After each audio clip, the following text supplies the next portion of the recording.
एक औरत को गृह लक्ष्मी इसलिए बताया गया है कि वो चीज़ों को सहेज के रखती है, जोड़ के रखती है और उसी चीज़ को दुगना करके देती है। लेकिन वही स्त्री यह हिसाब लगाना बंद कर दे कि कमाई का जरिया क्या है और ये पैसा आने वाला है, वो कहाँ से आ रहा है, तो उस घर को बिगड़ते देर नहीं लगती।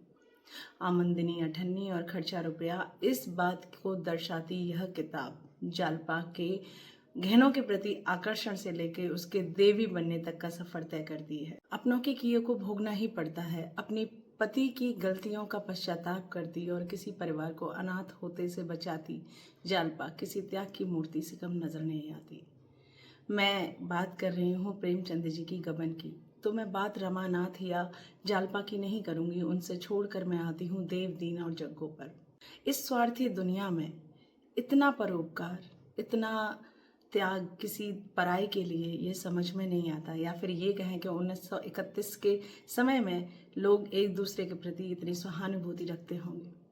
देवदीन जो रमानाथ को अपना बेटा समझता है, उसको अपने पुत्र की तरह मानकर उसको हर समय संकट से बचाता है।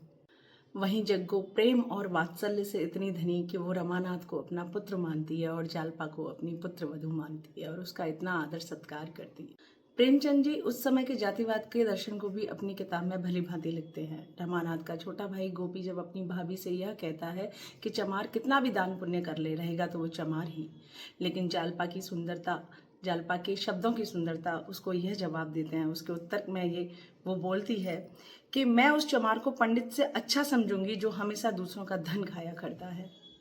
कहानी के ऐसे ही दो पात्र हैं, जोहरा और रतन, दोनों ही सुलझी हुई लेकिन प्रेम के लिए तरसती हुई आत्माएं। इनके बगैर कहानी ऐसी लगती है जैसे आलन के बगैर साग।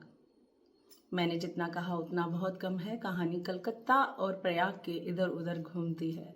आम जीवन के संघर्ष को दिखाती हुई प्रेमचंद्र जी की यह कृति एक अनूठी ही किताब नजर आती है। आप भी पढ़िए। धन्यवाद।